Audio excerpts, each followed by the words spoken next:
Then some references. So for the purely commutative algebra which is involved, there is this book by Bosch, Kunzer, and Tremert.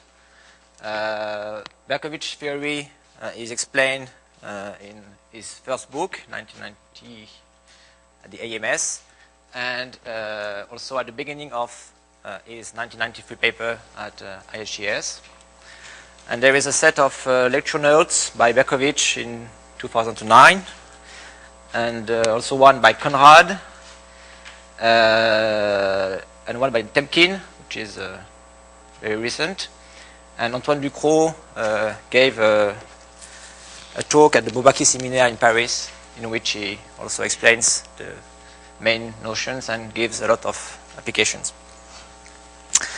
Okay, so today is I will finish the first part on affinoid algebras and affinoid spaces. So we finished yesterday with the statement of the theorem about arcwise connectedness. So maybe I can rewrite the theorem. So let A be a K affinoid algebra. So the spectrum M of A is locally arcwise connected,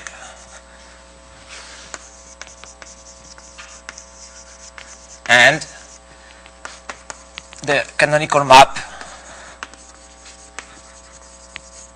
from the spectrum to the standard Zariski spectrum, pi, which I recall is given by the kernel of a semi-norm. This map induces a bijection between the set of connected components.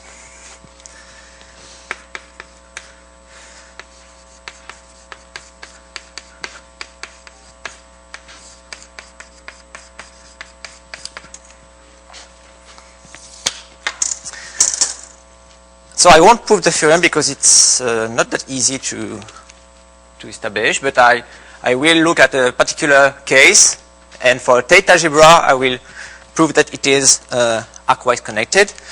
But before that I want to introduce a very useful tool. So take my notes. So a useful tool.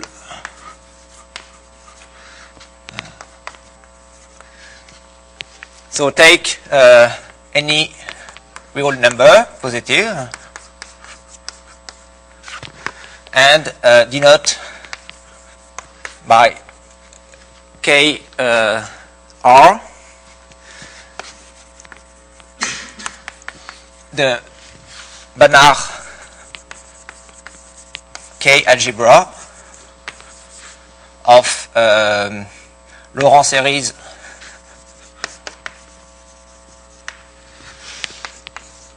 in one variable with coefficients in K, and which satisfy a precise convergence condition, satisfying the condition that the absolute value of the coefficient n times r to the n goes to 0 when n goes to infinity in absolute value. So to speak, they converge on the circle of radius r. And the norm on this algebra, which makes it a Banach algebra, is what you can imagine.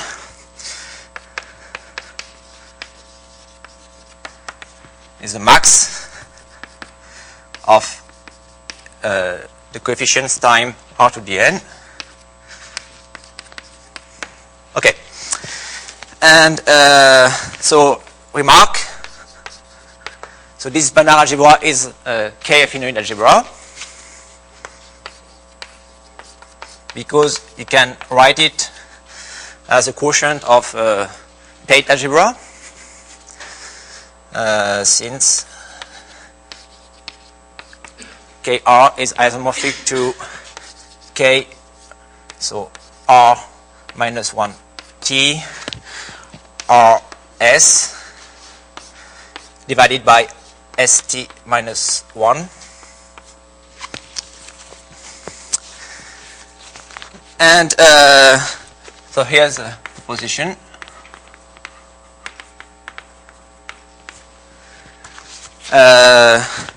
So if the radius R does not belong to the rational envelope of the value group, so it means that there is no power of R which belongs to the value group.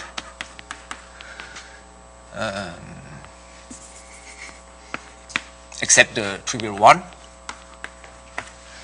Then Kr is a non-Archimedean field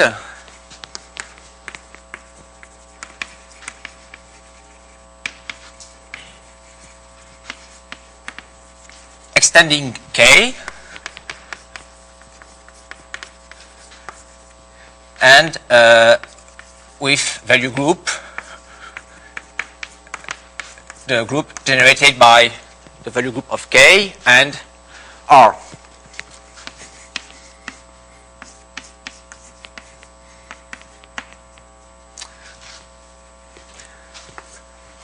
So the proof is extremely easy.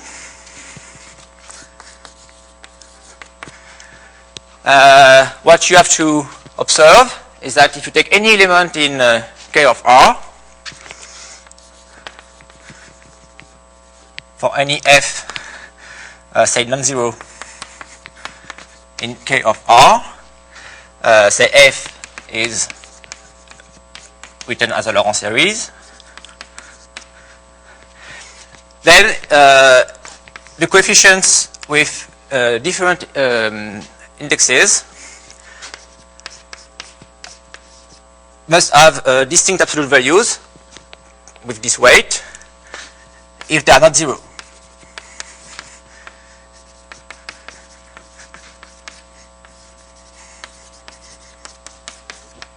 Because if this is not the case, R will belong to the value group of K. Then this implies that any f non-zero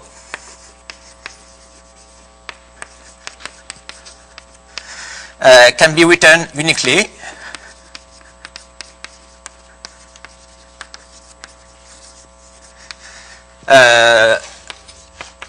in the following form. F is a monomial, so a t to the n plus f prime with f prime an element which has norm strictly less than f, and the norm of f is the absolute value of a times r to the n. And so this implies immediately multiplicativity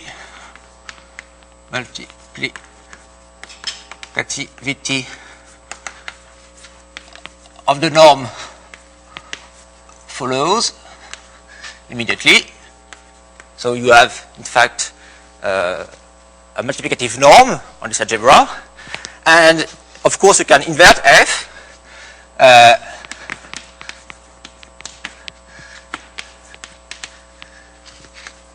And you can write explicitly the inverse. This is a minus 1 t to the minus n times 1 plus a minus 1 t to the minus n f prime inverse. And this exists because you just check that the norm of this guy is strictly less than 1. So since you have a Banach algebra, the series giving the inverse converges.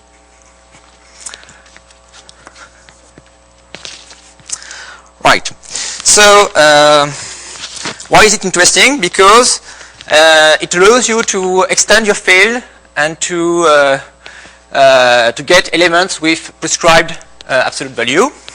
So a corollary of this is the fact that, in fact, if you start with any affinoid algebra, you can always make it strictly affinoid after a convenient extension. So for any K affinoid algebra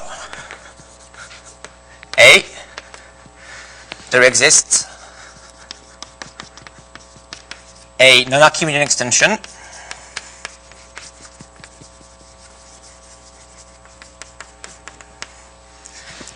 capital K over small k, such that A tensored with capital K is a strictly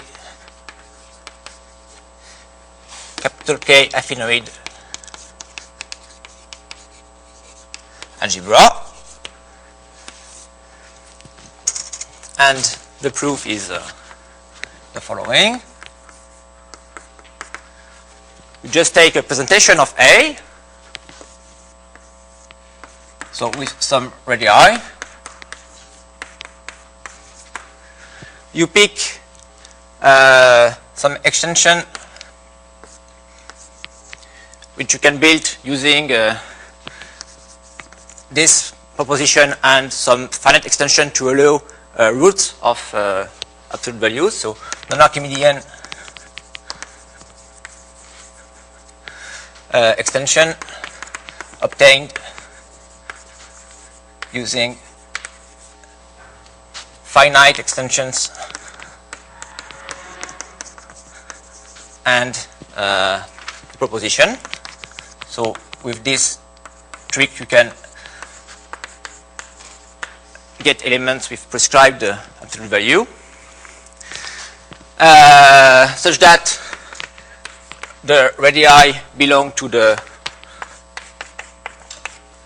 bigger value group. And now you pick some elements. So so what we have, you can tensor the presentation. So what you get is this thing. So capital K tensored with the Tate algebra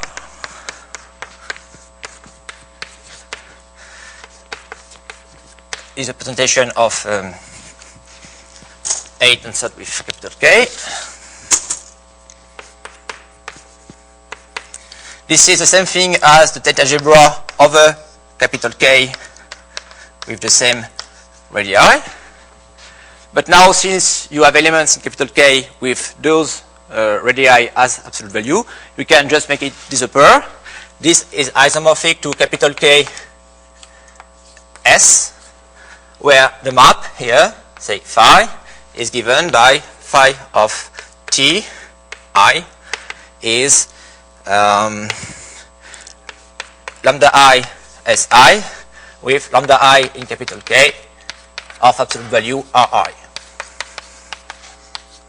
So in fact, if the radii belong to the value group, they can disappear. You can have a classical Tate algebra if you want.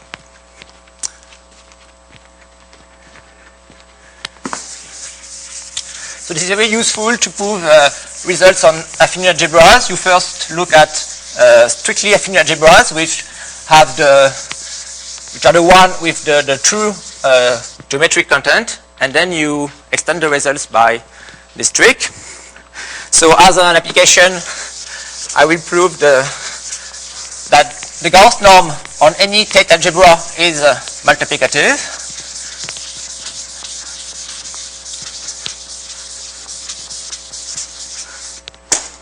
So proposition.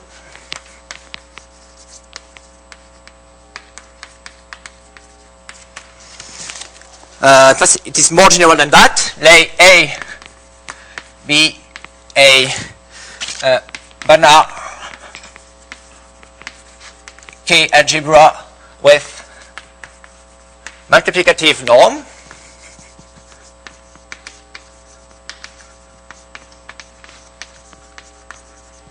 for example, a non-Archimedean field. For any polyradii, so for any polyradii, the Gauss norm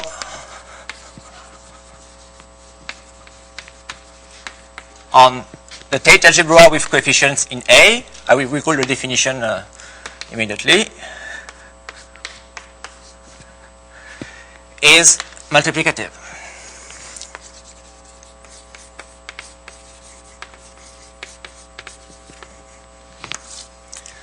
So recall the definition of this algebra. I gave it for a field, and I use it later on, mentioning that this is the same definition. So this is the case. So this is the algebra of formal power series with coefficients in A.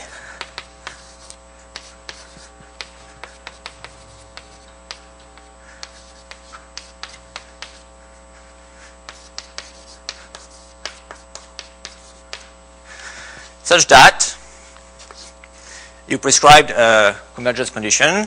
So the norm of A nu times R to the nu goes to 0 when the length of nu goes to infinity. And the norm, the Gauss norm, is given by the max of a nu of the norm of the coefficients times R to the nu.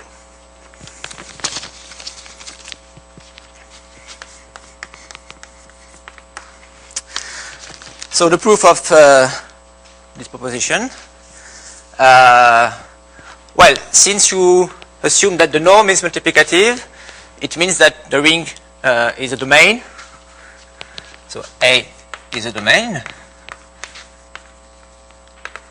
So you can look at its quotient field. So let capital K its quotient field. You can extend the norm on capital K, since it's multiplicative, and you can complete to get a non-Archimedean field, extension of small k.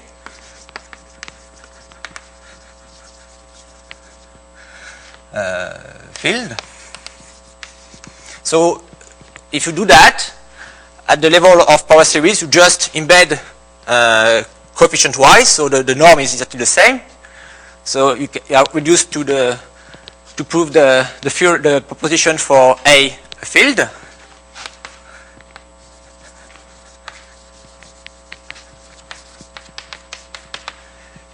So now you are with a classical Tate algebra of a non-Archimedean field, and using the trick, you can make all radii disappear. So using proposition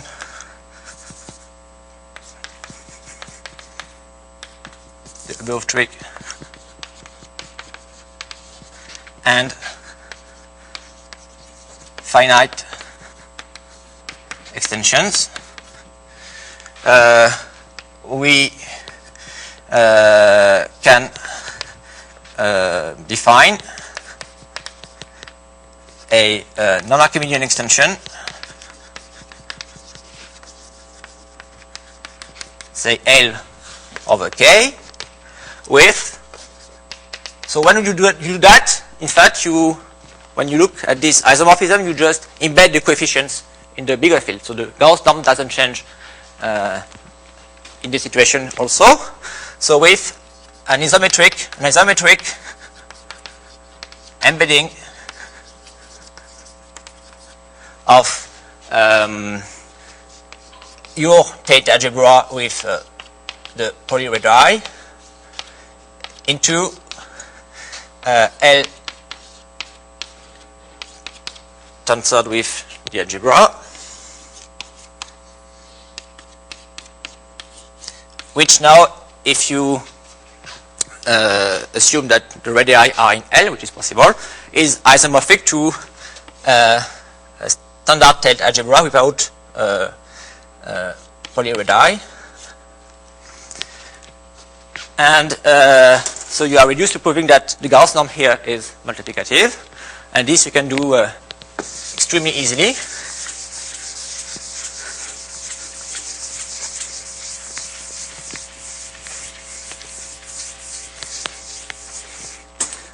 So have to prove, have to check. So you take two guys here, you multiply, and you want the product has the product of the norm as a norm. So you can always rescale, so up to rescaling, so that the norms of your two guys is 1. So you have F and G in the Tate algebra with norm 1.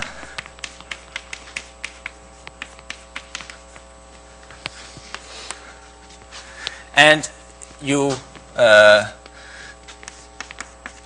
want to check that the product also has norm 1.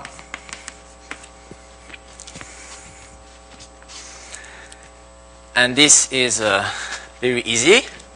For this, you just look. So F and G will belong to the subring consisting in power series with coefficients in the ring of elements with absolute value less or equal to 1. So in L0 of T. And this ring you can map it to the polynomial ring over the residue field, just by reducing the coefficients.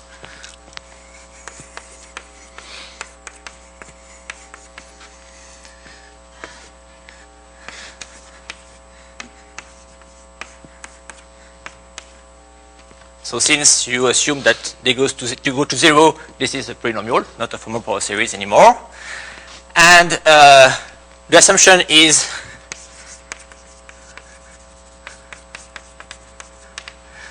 that F and G have norm exactly 1. So there is one coefficient somewhere which is non-zero.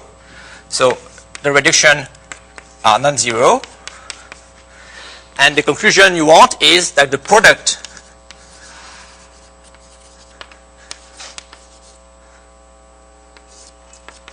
which is, so if you reduce the product, this is the product of the reductions. And this is true because the ring is a domain.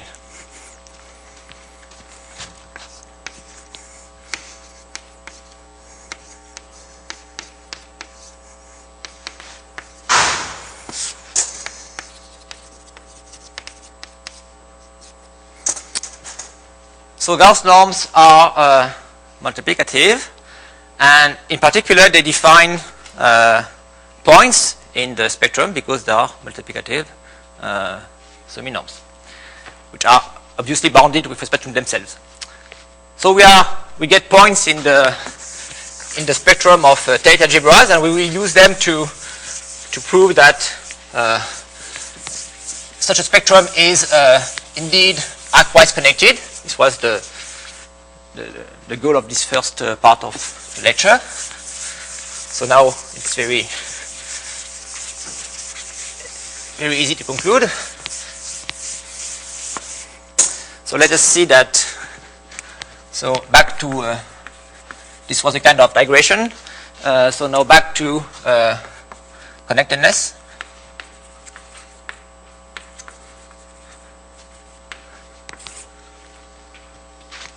So I want us to prove that for any Tate algebra,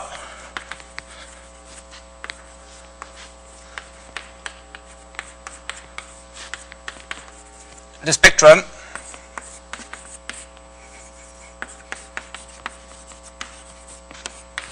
so let me call it A. The spectrum of A is arcwise connected.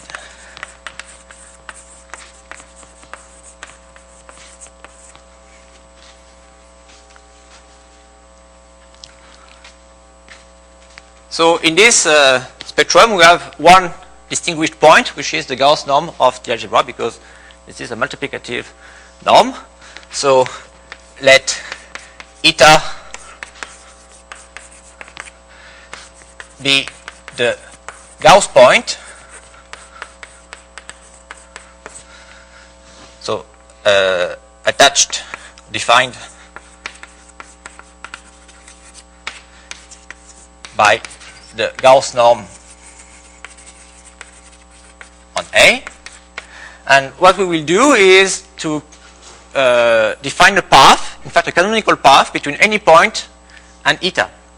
So everybody will be arcwise connected, going to eta and then coming back. So we will distinguish first a particular case. So pick x in A, M of A, and assume that the residue field of this point is in fact K itself. It means that it is a rational point of the spectrum. So it means that x corresponds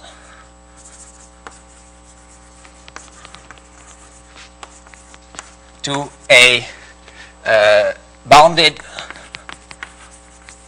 K homomorphism from the Tate algebra to K, which is to say to a tuple of elements of the ring of bounded elements in K. So T1, Tn in the ring K0.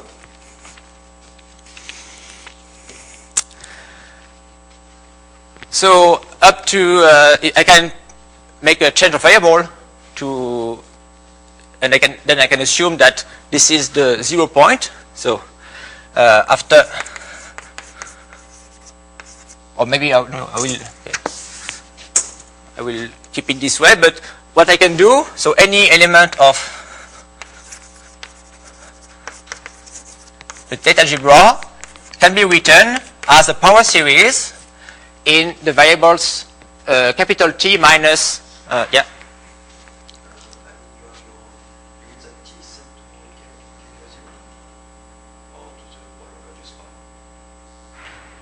Sorry, you're completely right. Completely right. So this is, yeah, thank you. This is a tuple of elements in K. So I was thinking with the radii equals to 1. So the condition is that, as you said, such that the absolute value of Ti is less or equal to Ri. Thank you. It lands in the polyradii, polydisk of polyradii R. Thank you, Olaf. Okay. So any f in the Bader algebra, the Tate algebra, can be written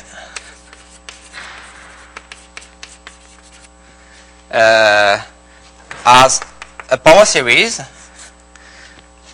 in the variables capital T minus small t. So a nu prime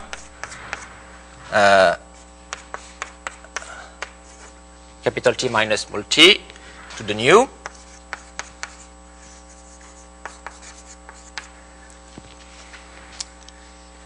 And I will now define explicitly a path from X to the Gauss point.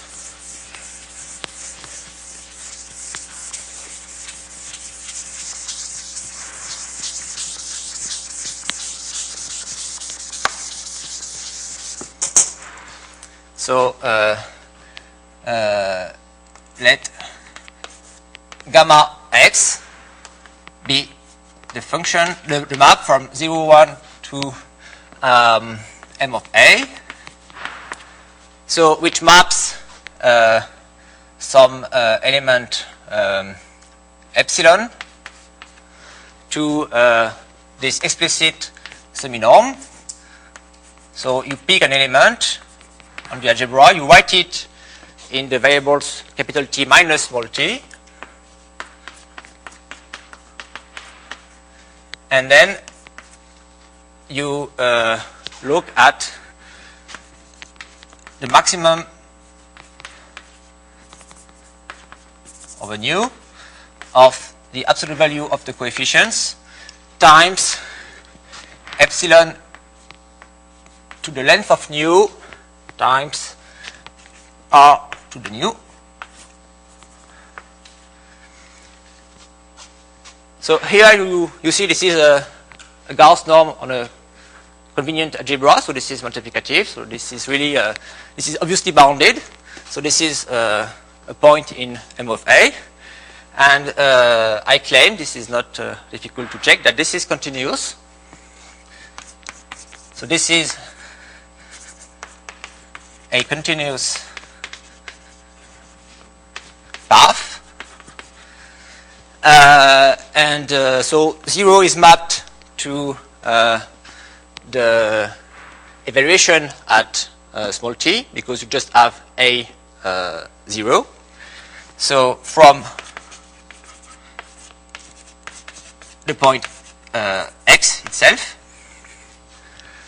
to, if you put epsilon equal to 1, you just recover the Gauss norm to eta.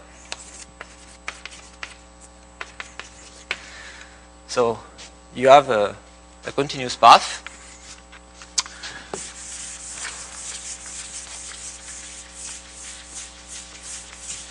Which is canonical, and we basically do the same for an arbitrary point in the spectrum. And the only thing you do is you just extend the field so that this point becomes rational. You define the path above and you project. So in general, a point corresponds to a bounded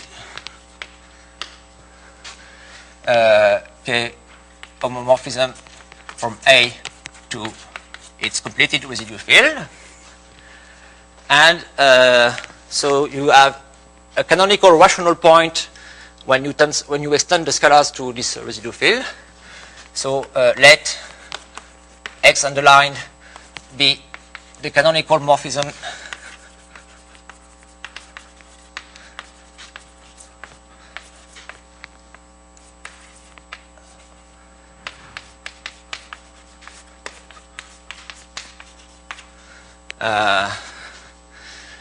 so here you get a rational point over this big field.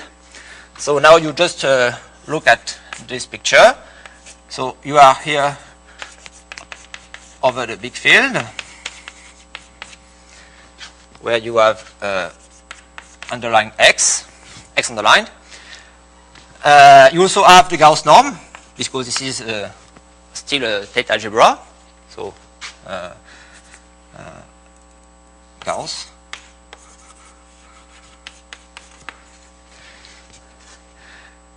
And since you have a map from A to this algebra, you have a map between the spectra in the opposite direction. This is a projection P.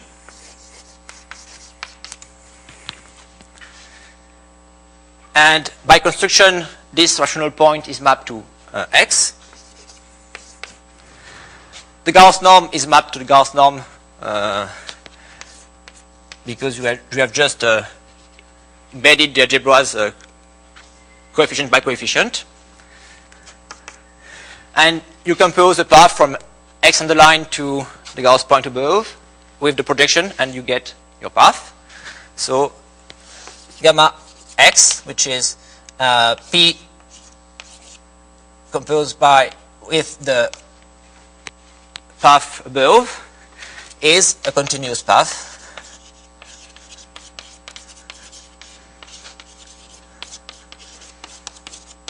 from X to eta. So this proves the arcwise connectedness of the Tate algebra of the spectrum.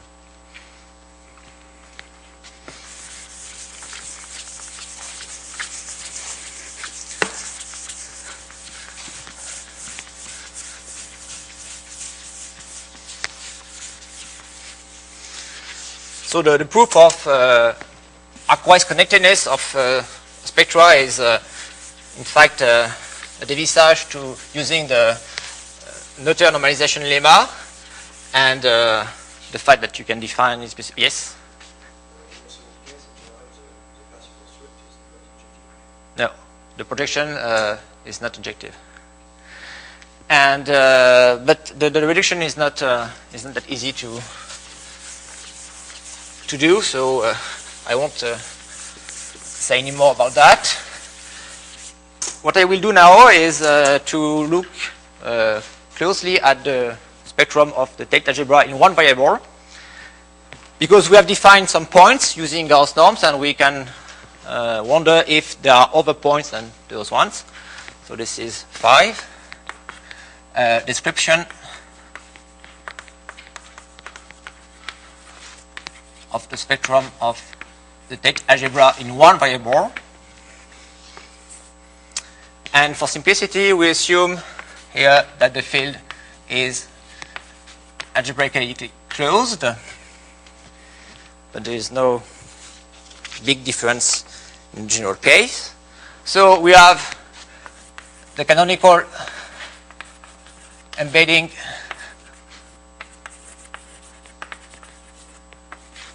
of power bounded elements in K into the spectrum,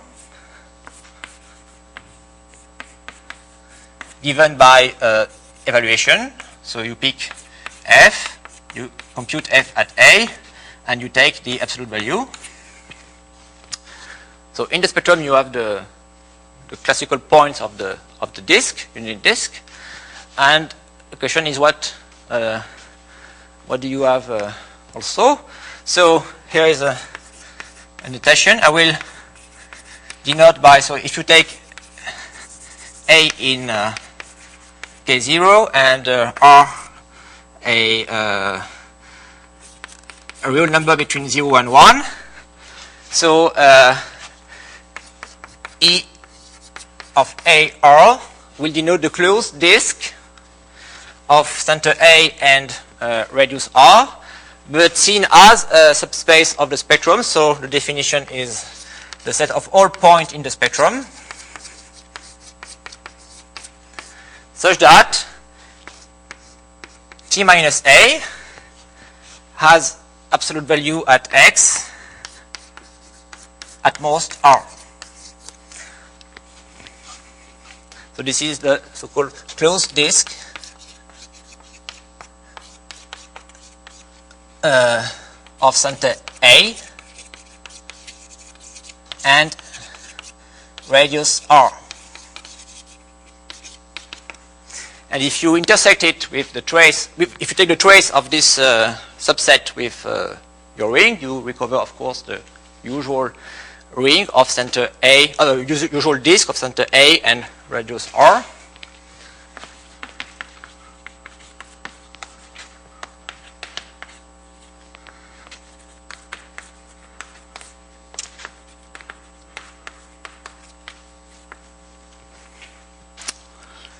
Okay, so there are two elementary facts.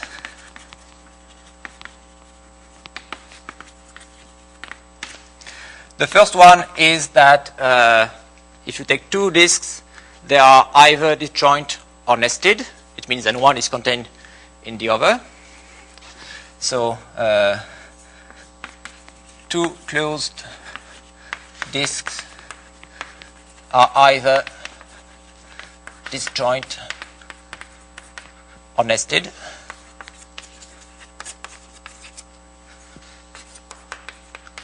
So E is in E prime or E prime is in E. And if you assume that the radius is positive, then in fact you can attach to such a the closed disk an affine algebra. So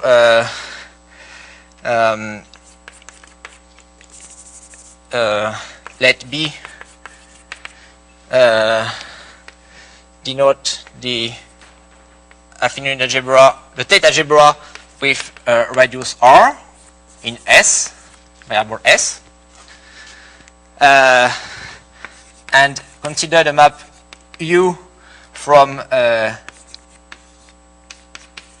your original Tate algebra to this one, which maps T to S minus A. And what you can check is that the associated map between the spectra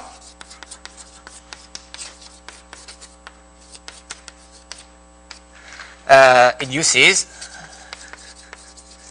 a homeomorphism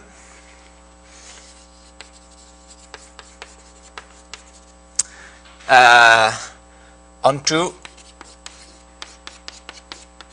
the closed disk.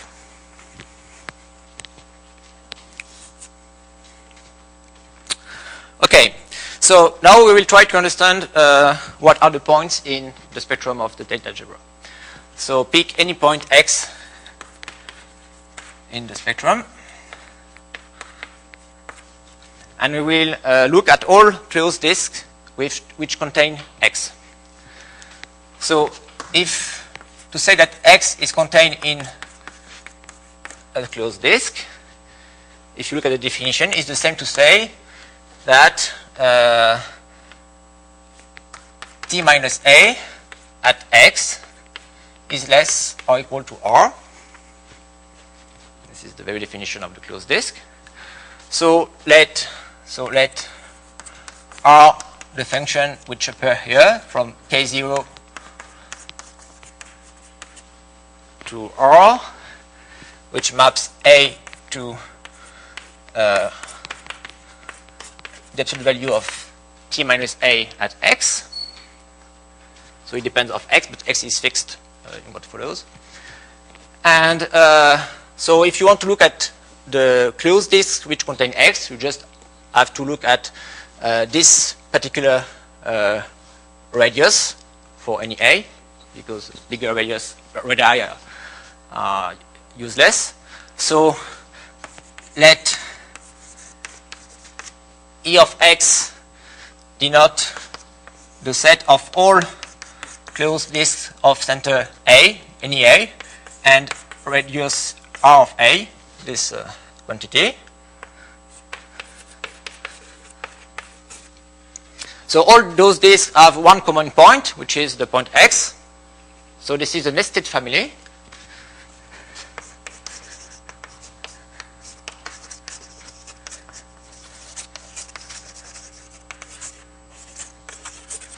Of closed disk.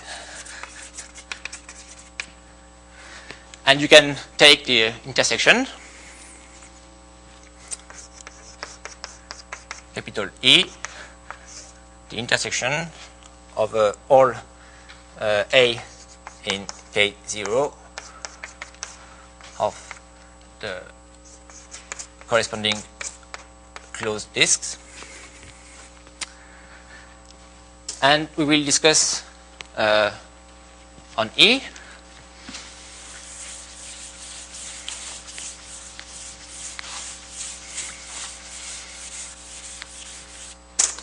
So what is easy to check is the fact that, in fact, for any f in your ring,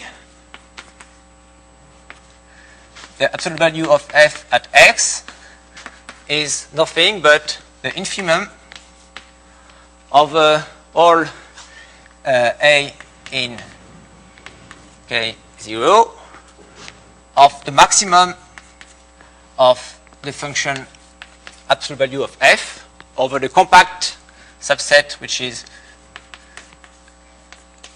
the corresponding closed disk. So it's closed in a compact space, it's compact, so the max exists. So this is, you just have to write the definition. This is easy. And now there are two possibilities.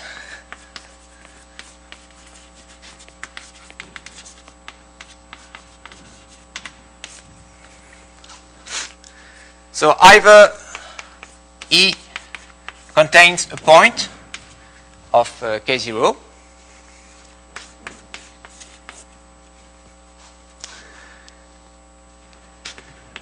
so in this case, if you take A in the intersection,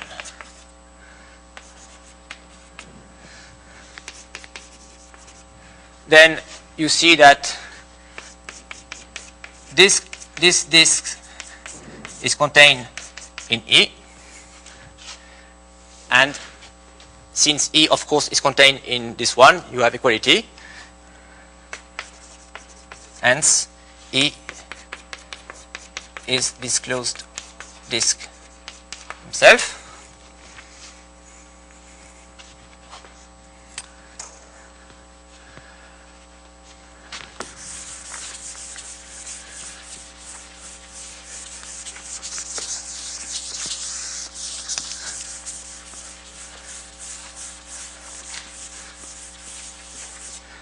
And I claim that in this case, so there are two possibilities. The radius could be 0, but then you just have the point A itself. So so f of x.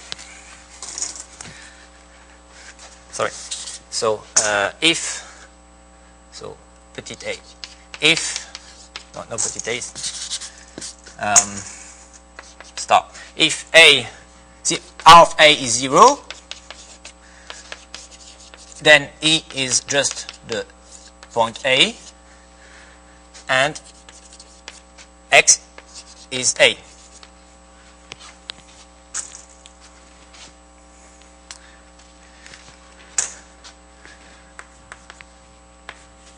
If the radius is non-zero, what can you say?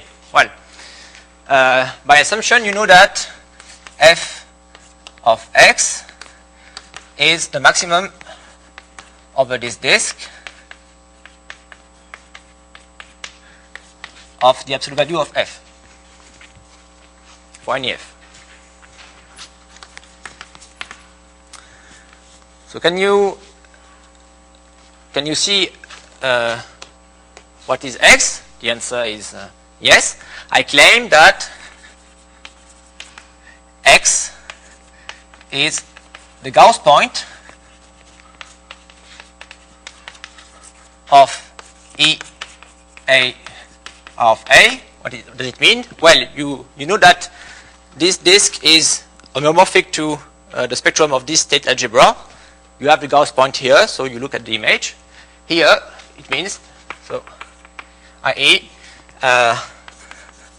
the semi-norm max, so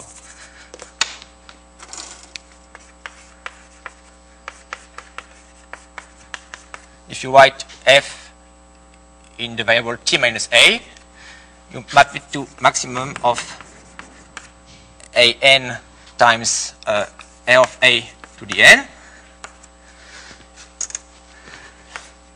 So this is clear that this point, and maybe I should give a name to the point. So eta a r of a. So indeed, what is clear is that this point is in the disk by definition.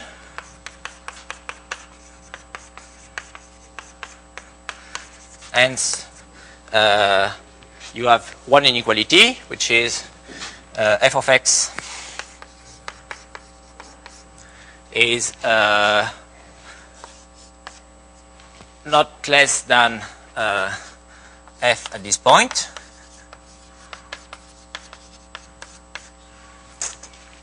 Okay.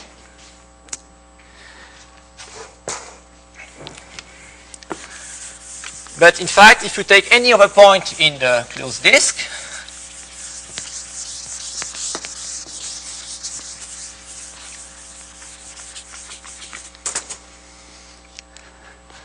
for any y in the closed disk,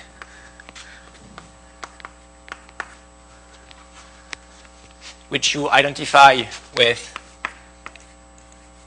the spectrum of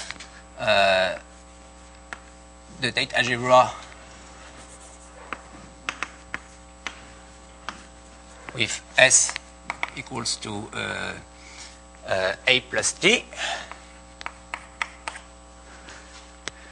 Well, if you pick any point inside, well, f of y is bounded by the norm of f in this algebra, by definition of a point in the spectrum. But this norm is a Gauss norm.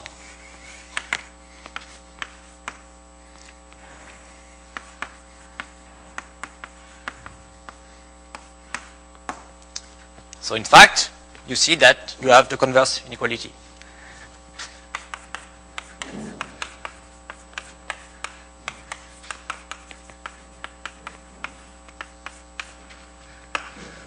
So you are finished in this case, you are done. If the radius is 0, you just recover the point A itself. If the radius is positive, you recover a Gauss point, some Gauss point, which is the Gauss point of the disk. So X is this Gauss point.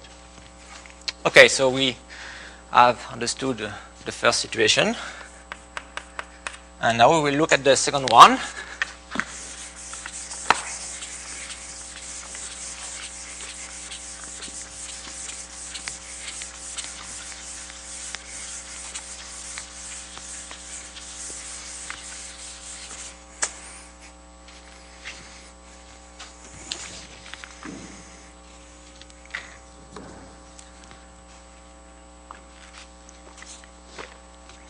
So the second one is the case when E is disjoint from the field.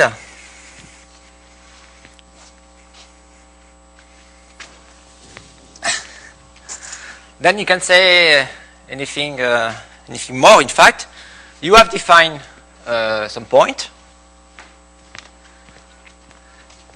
with this formula. And this point is not a Gauss point. It's a new kind of point, and so okay, you have a new kind of point. But this situation has a name. You have a nested sequence of disks, which has an empty intersection with the field. This means that the field is not maximally complete or not spherically complete. So here we obtain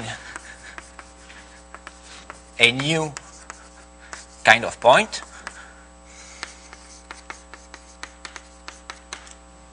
The formula is the one above. I mean, f of x is the infimum over all element of E of x of the maximum over the closed disk inside E of x of f. So you have a formula for this point if you want. And this can happen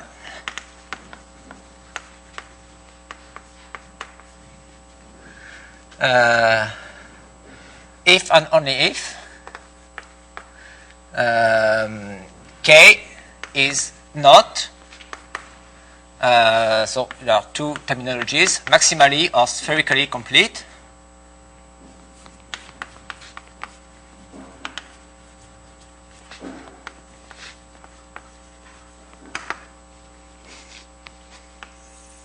Which is a pure valuation theoretic notion, and which is to say that there is a nested sequence of disks which has empty intersection with the field.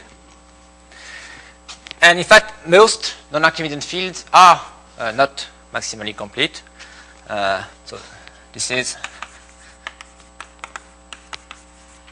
the so-called standard situation. Because since you assume K is algebraically closed,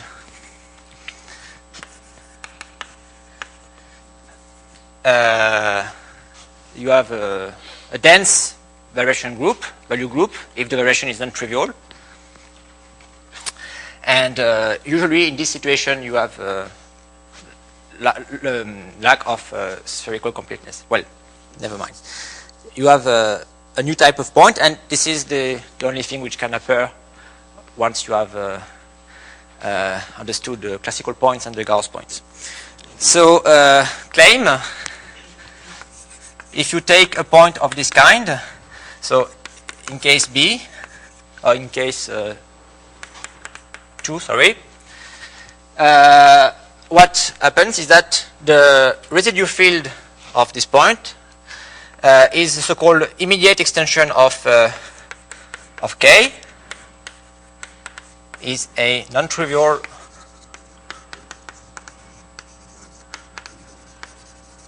immediate extension of K. What does it mean? It means that this is a true extension, non-trivial.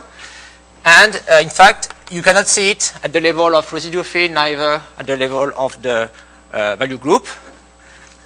So this is a true extension, but you have the same value group and the same residual field.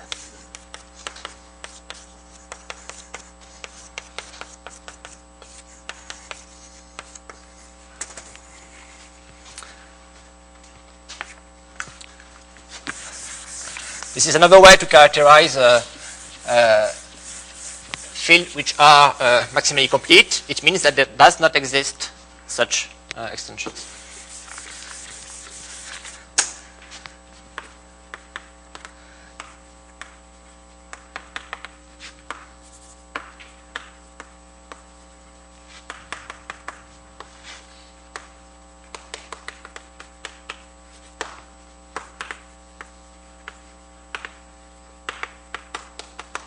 It can be taken as a definition also of this notion.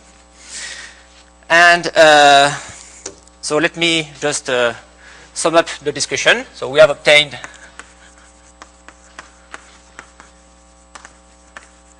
a classification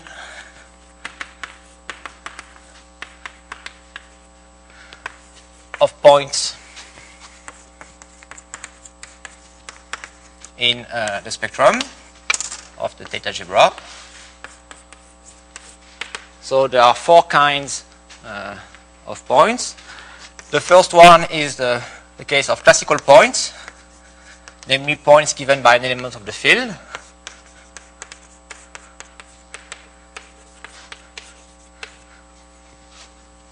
This is the one which we won't see without any theory. The second kind of point is so those are Gauss points.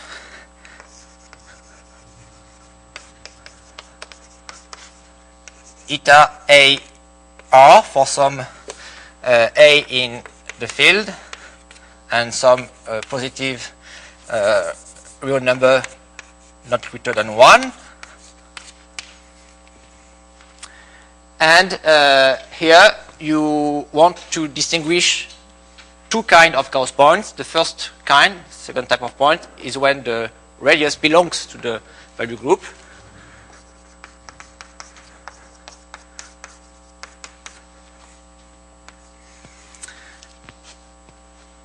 So this corresponds to strict affinoid algebras when you identify the disk with a spectrum. The third kind of point is the same definition, but with the contrary assumption. So Gauss points eta AR with R not in the. So maybe I should say that if you want to extend to an arbitrary field, not necessarily algebraically closed, you have to take the rational envelope. So here, because we have assumed that K is algebraically closed, this is nothing but the value group. So here you exclude the case of elements of this group. So that's, so to speak, irrational points. Those are rational points, if you want. And 4, you get the last type of points which appear if K is not maximally complete. So points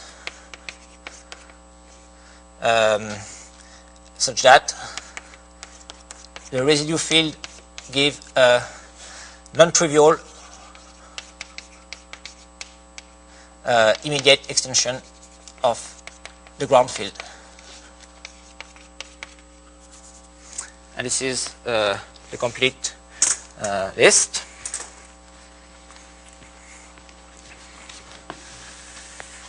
You can, in fact, you can easily see what is the residue field and what is the value group of the completed residue field in each case. In fact, so for 1, the completed residue field is K itself, of course. For 2, the completed residue field is a non-Archimedean extension of K, such that the value group is the same.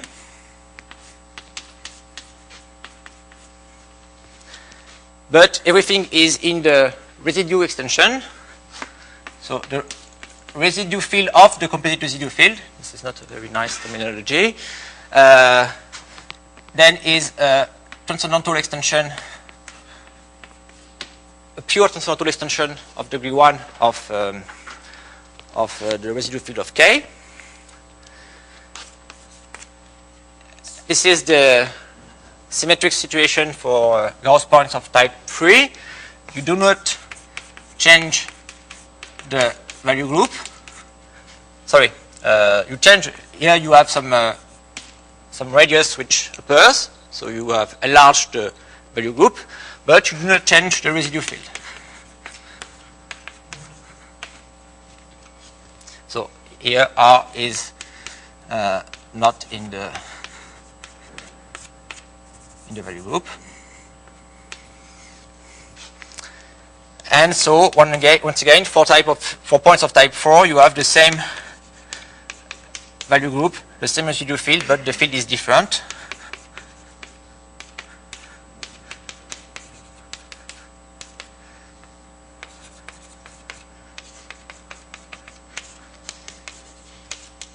Okay, so you can distinguish the 4 kinds of points by looking at the completed residue field.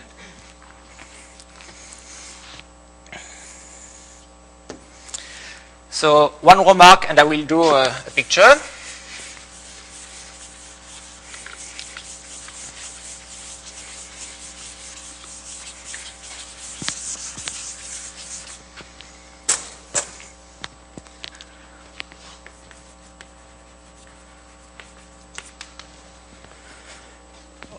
One or two remarks. So if you start with a trivial valuation, it means that any non-zero element has absolute value 1. Then this is a discrete non-Archimedean field. In this case, you cannot have non-trivial immediate extension, so points of type 4 do not exist. So you have only 1, 2, and 3. And for 2, you are very restricted because if you want to conserve the value group, it means that you cannot have anything else than the trivial absolute value. In fact, so in this case, so maybe I should, the first thing I should say is what is the Tate algebra here? If you look at the definition, you see that you take all power series in one variable, which have a convergence condition saying that the coefficient goes to 0. So at some level, there will be 0 because it is 1 or 0. So in fact, this is nothing but the polynomial ring. Okay. And so there is no point of type 4 because the variation is discrete. and there is only one point of type 2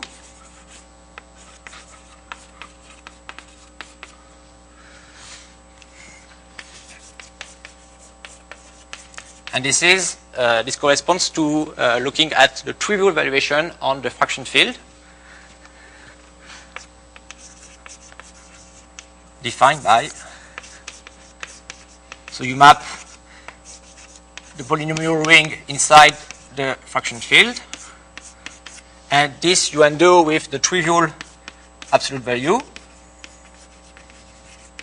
So this is a non-Archimedean field, so you define a point in your spectrum, and this is the only way you have to define such a point. So Friday it was the kind of points I mentioned. Also, all the others are points of type 3.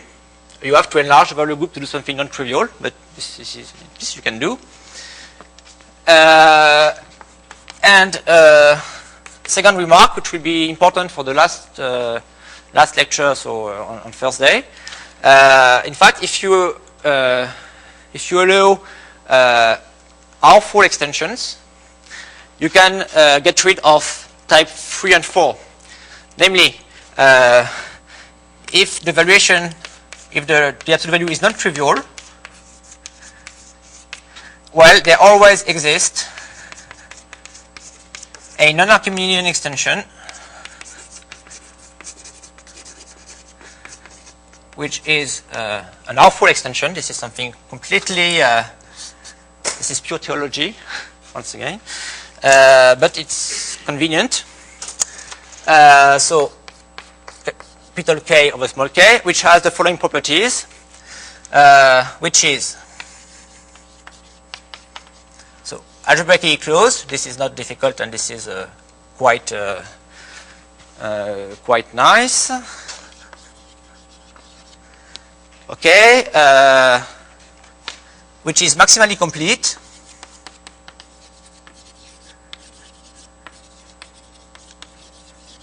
This becomes a bit weird, and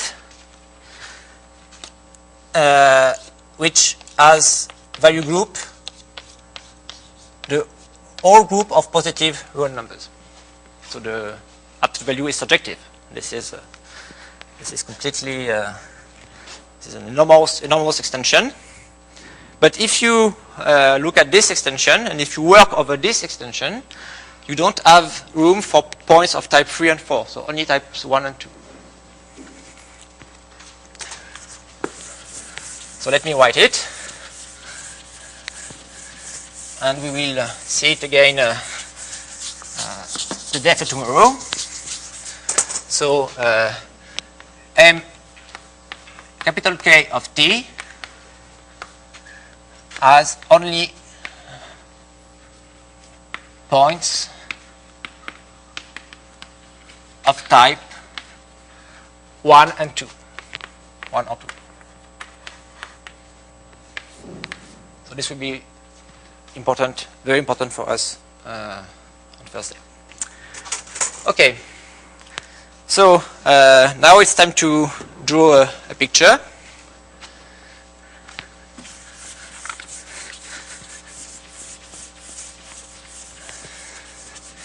To see what is the spectrum at last.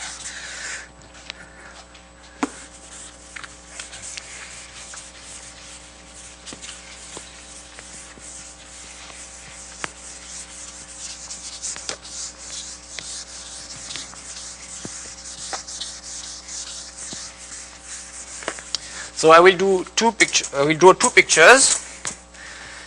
The first one is for trivial absolute value.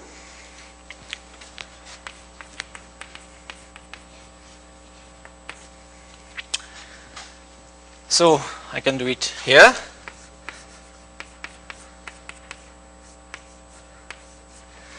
So assume you have a trivial absolute value on your ground field.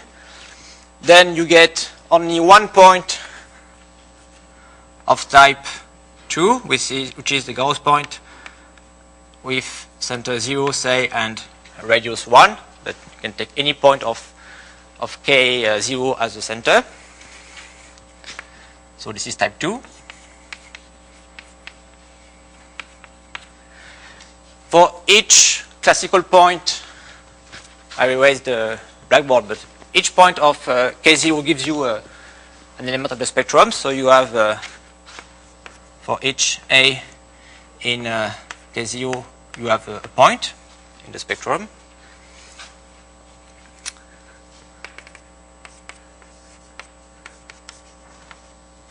And all the other points are points of type 3. And in fact, it's not difficult to see that they will correspond to, so we will have one parameter, which is the radius between 0 and 1.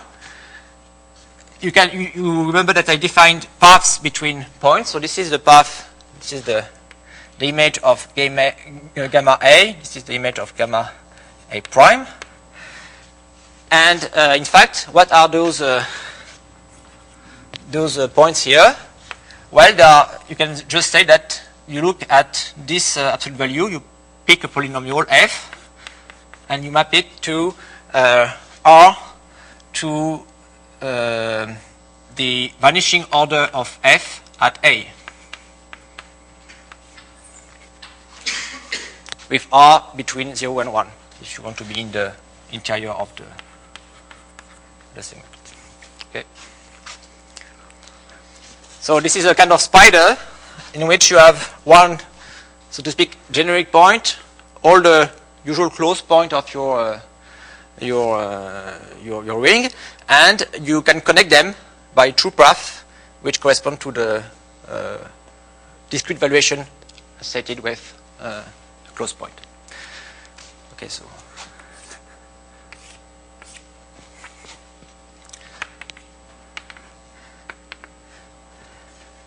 Let me just mention that what is the topology on this spider. So topology, if you look at the topology induced on one path, since you can check with the definition that this is an embedding, so the topology is the standard topology here. At the boundary, you also have the standard topology. So here are typical neighborhoods. I should draw it this way. So those are typical neighborhoods of points. And what is the neighborhood of this one? Well, I will explain it for the more general case of non-trivial variation. But what you are allowed to do is to remove something in a finite number of branches. So you can remove something in a finite number of branches, and you have to pick all the others.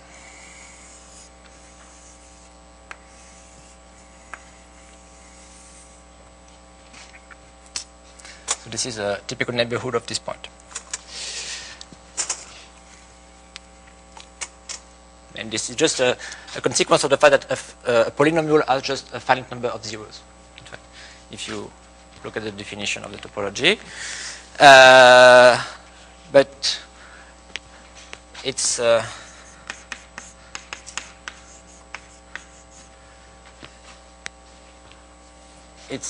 nicer if you look at non-trivial absolute value, in fact. So you still have a canonical point, which is the Gauss point of your Tate algebra.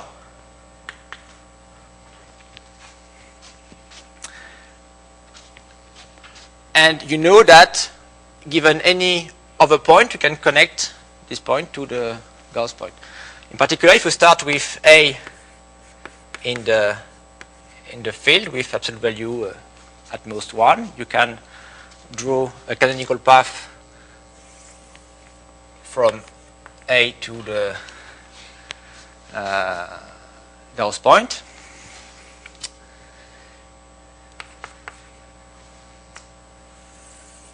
But now what happens is that two paths can coincide before they reach the Gauss point. And to see this precisely, let me just look at a particular example.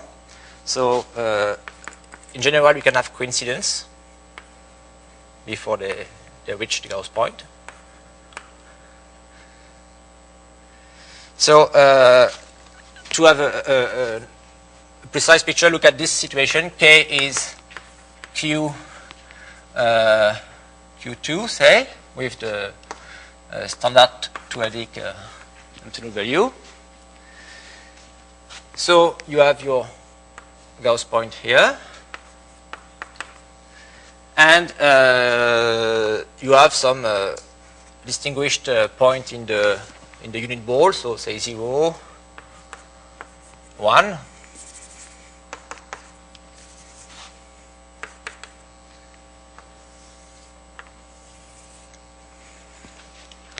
And in fact, if you start with a point which is close to this one for the topology, say for example -1, well, the paths will meet before the Gauss point, and when will they meet? They will meet exactly at the disk. This is the Gauss point of the disk of center one of them, and with radius the distance between the two. So 1 absolute value of 2. So the same thing if you start with 2, which is close to 0. This is the Gauss point of the disk of center 0 or 2 and radius 2. And and of course you can start even closer, so you can be at say 8. So here you have the Gauss point with radius absolute value of 2 to the 3. So this is the tree-like picture, and in fact you also have many other points which correspond to points in this field is not algebraically closed. So once you have an algebraic point, I mean a point in some extension, algebraic extension, you have also a path. So in fact there is a huge amount of branches, and so say square root of what you want. I mean any psi in some algebraic extension can define a path which will meet somewhere, even in the completed algebraic closure. So and what you get at the end, in fact, is the structure of as a set. What you see, in fact, can be seen as a real tree. So structure of a real tree.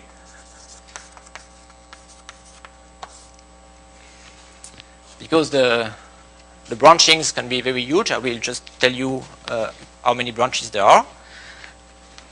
This is what you see if you say that you just put together all the paths which I define, all the gamma A's. I mean, you just look at the collection of all those paths, and this gives you a real tree. So this means just you take the collection of A in the spectrum of the paths. So you have covered your space by paths, and you can define the structure of a real tree with that. But maybe, so what I want to say to conclude, I want to be more precise about the topology.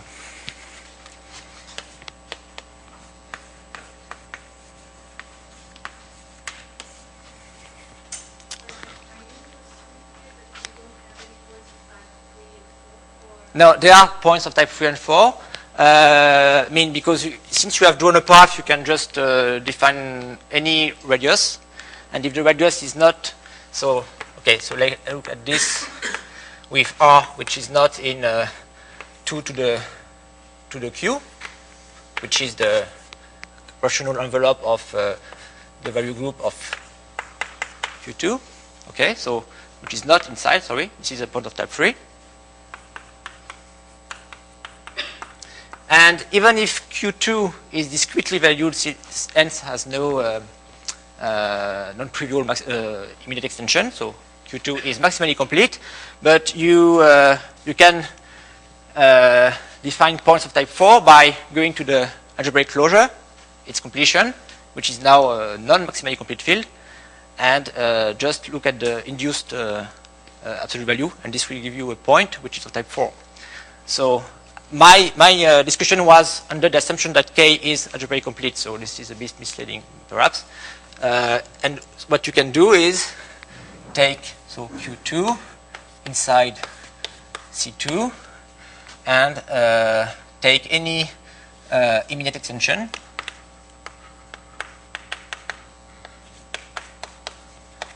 and this gives you a point X in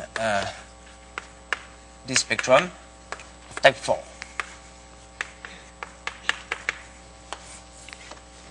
Okay. Wait.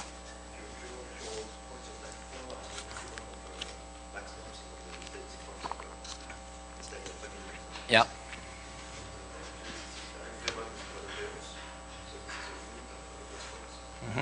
Yeah, you can say that any points of type 4 is a limit of Gauss points.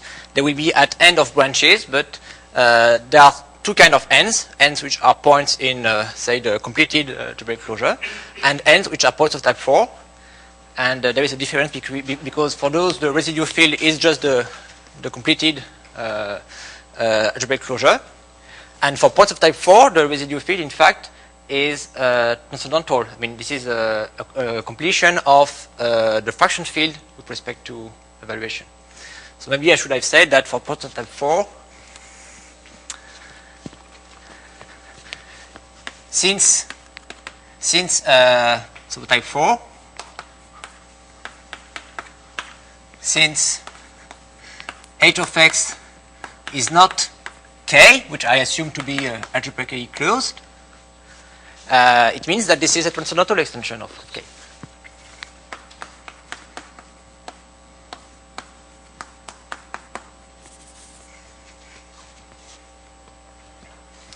So there is a difference, even if on the picture they both lie at the end of branches, but they are not the same. So let me describe a bit more accurately the topology. So first I want to say what are the connected components. So you pick X in M of the Tate algebra, and you look at the connected components of, so let's call it X now, X minus the point. So you remove the point and we just look at what we get as connected components.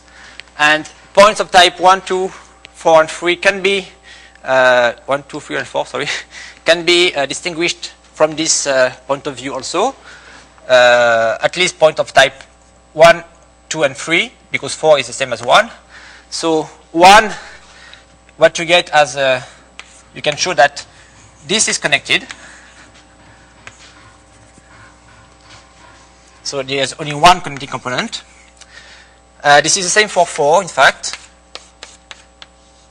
This is quite clear if you think in terms of end of branches, but the topology is not the tree topology, be a bit careful.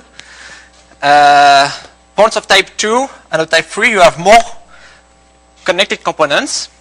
So to be precise, assume, say, start with type 3, assume that X is a Gauss point with center A and radius R. Then you have two connected components. In fact, you make a cut at some point here. And if you assume that the radius is irrational, you just cut the tree, in fact, in two parts. You cannot have more than two branches here. So the connected components are the following.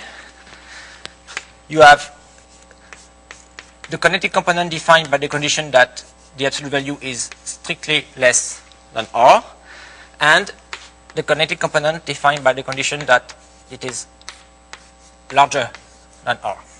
So two connected components. You cannot branch more at those type 3 points. This is not the case here. You have a lot of branches here.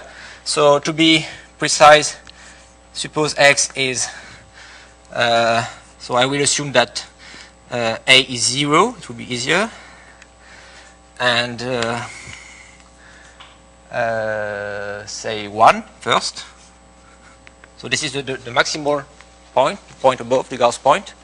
So what are the connected components here? Well, when you remove this point, you have all branches which goes to somewhere, say in the field. And in fact, how many branches do you get? You can show that the branches are exactly the following things. I mean, it's easy. In fact, you just remove this point. What you get is all the open disk of center in at a point which I will define. I will tell you what it is, and radius 1 where. So this is the collection of all those open disk. So what is Xi? Xi is an element of the residue field of K, and sigma of Xi is any section of the reduction, a set theoretic section, where you have so any section. So you pick one representant for each element of the residue field inside the ring, and this gives you a collection of open disks. This is a strict inequality, and this is a set of connected components.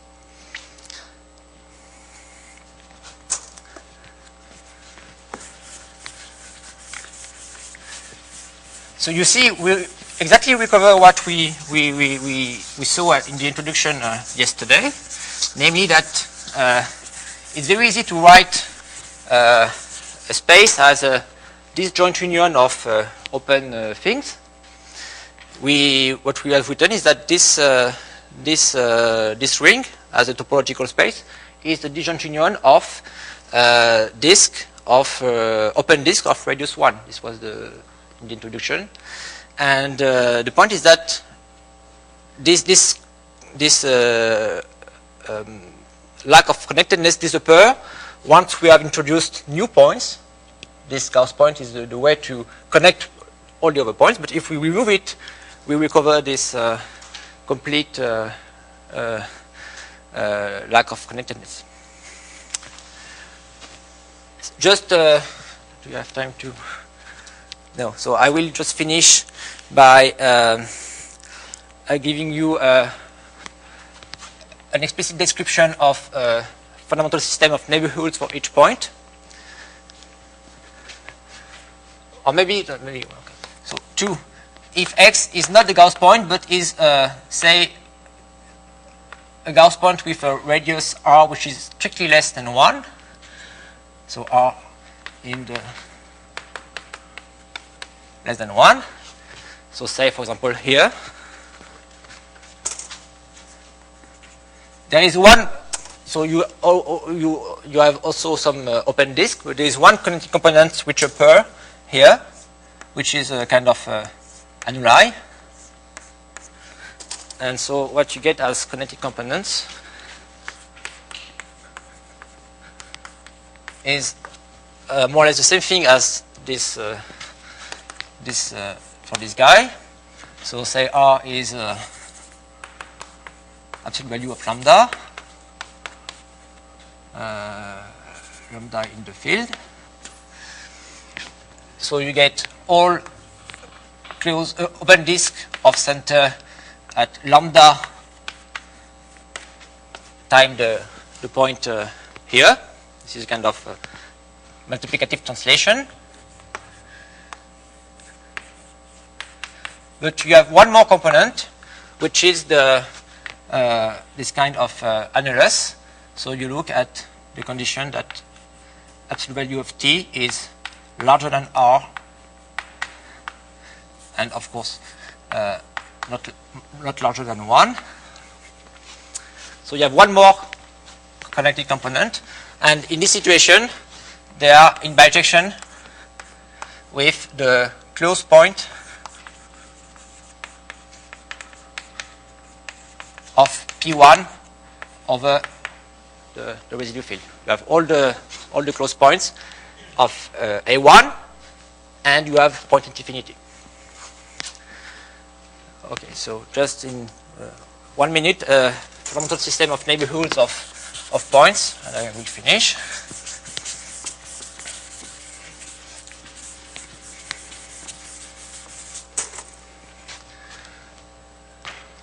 So a uniform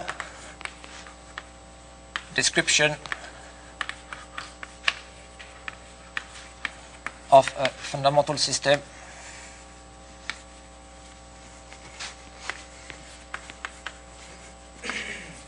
of neighborhoods. So I will not distinguish the cases of X. What you are allowed to do to have a neighborhood, basically, is to remove the point first.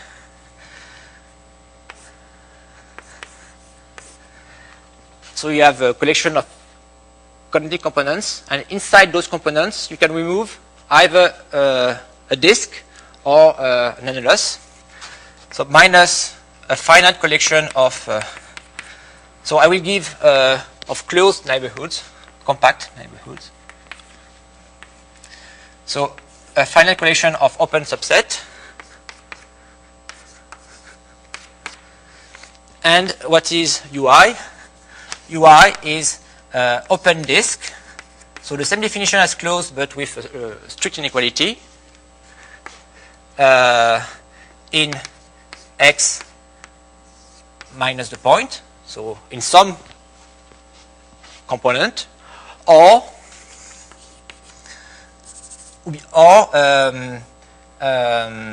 this can be this thing, or this what we have seen here. We can remove something inside. So R